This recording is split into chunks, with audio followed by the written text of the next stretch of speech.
वैसे जितना मैंने पढ़ा उसमें कौरव और पांडव उनके बाद कभी हुए ही नहीं, सब वेदव्यास की संतानें थी। तो भीष्म पितामह।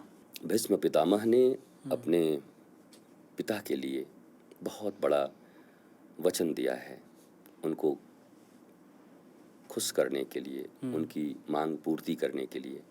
मैं फिर कहता हूँ, ये सारे कैरेक्टर्स भगवान के रोल दिए हुए हैं, इसलिए भलाई बुराई की बात सोचेंगे नहीं कि भीष्म बुरे थे, क्या खराब थे, क्यों ऐसा किया भीष्म ने। तो भगवान ने यही रोल दिया था भीष्म पितामह को कि आपको ऐसा बनना है, वचन रघुकुल रीत सदा चली आई, प्राण जाए पर वचन न जाई। दशरथ जी को रोल दिया था भगवान राम ने, पिताजी बन के आइएगा, मैं एक तरफ भले ही खड़ा रहूं पर आप वचन के लिए जान दे दीजिएगा। नहीं तो प्रश्न तो ये भी उठ सकता है कि राम बड़े कि वचन बड़ा। राम जी के लिए छोड़ देते अपने वचन को, लेकिन रोल तो वही दिया था उन्होंने कि नहीं आप, क्योंकि राम जी को भी जाना ही था। राम वन गए तो राम बन गए, ये सभी जानते हैं, बन न जाते तो राम कहाँ बन के निकलते। तो मुझे लगता है कि भीष्म पितामह जो संध्या 6 बजे जब युद्ध समाप्त हो जाता था तो स्नान ध्यान करके माला लेकर बैठ जाते थे, गोपाल गोपाल करते करते। अद्भुत कैरेक्टर। और जो द्रौपदी को शायद नहीं, उन्होंने ही वरदान दिया, सौभाग्यवती भवा, और फिर कोई पांडव मरा नहीं। तो भीष्म पितामह 12 भागवतों में सबसे उत्तम है। भगवान के 12 भागवत भक्त हैं, जिसमें प्रहलाद जी हैं, विभीषण जी हैं, भीष्म जी हैं, रुक्मांगद जी हैं। तो भीष्म का कैरेक्टर बहुत तगड़ा है। लेकिन मैं अपने अगर स्टाइल में बात करूं, सिग्नेचर स्टाइल में, तो मैं ये कहूँगा कि अगर भगवान खड़े हों तो पिता की बातों में मत उलझना, क्योंकि राम जब खड़े तो भरत कैकेयी की बातों में नहीं उलझे। कैकेयी का त्याग कर दिया पर राम का त्याग नहीं किया, धर्म का त्याग नहीं किया।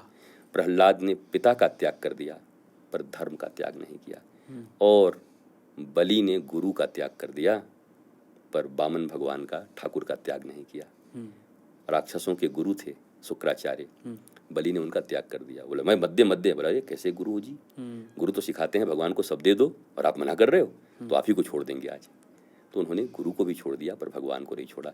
ऐसी निष्ठा, ऐसा प्रेम ईश्वर के प्रति जिसके जीवन में होगा, भगवान उसके द्वारपाल बन करके, जैसे बलि के द्वारपाल बन गए वैसे द्वारपाल बन के खड़े रहेंगे।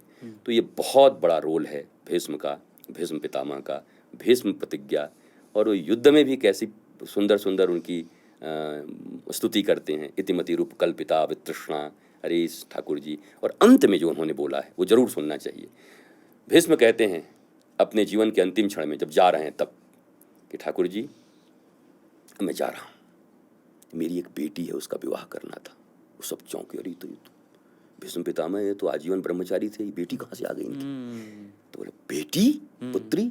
युधिष्ठिर भी देखे, पितामह पुत्री? बोला हाँ, कौन? बोला मेरी बुद्धि को मैंने पुत्री की तरह रखा, कुंवारी है, आज तक किसी दुर्योधन और किसी धृतराष्ट्र को छूने नहीं दिया इस बुद्धि को, आज इस मति को आपको देता हूँ। इति मति रूप कल्पिता वितृष्णा, कृष्ण से बड़ा इस मति का पति कोई नहीं हो सकता, तो भीष्म के मति का पति आज से कृष्ण मैं आपको देता हूँ।